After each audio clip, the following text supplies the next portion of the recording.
দিয়ে সেখানে গুলি করতে পারে না, হত্যা করতে পারে না। আমরা স্পষ্ট বলতে চাই, আমরা পাহাড়ের বন্ধু, পাহাড়ের সাথে আমরা আছি।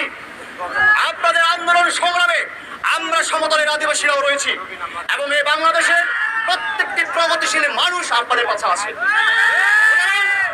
আপনাদেরকে হুঁশিয়ার করতে চাই, আপনারা যদি আরেকটা প্রাণ জড়ান, আমরা শুনতে পাচ্ছি আজকে এই মুহূর্তে রাঙামাটিতেও মারামারি চলছে, হামলা পাল্টা হামলা চলছে, সেখানে আদিবাসীদের উপর হামলা করা হচ্ছে, আদিবাসীদেরকে হত্যা করার ব্যবস্থা তৈরি করেছে।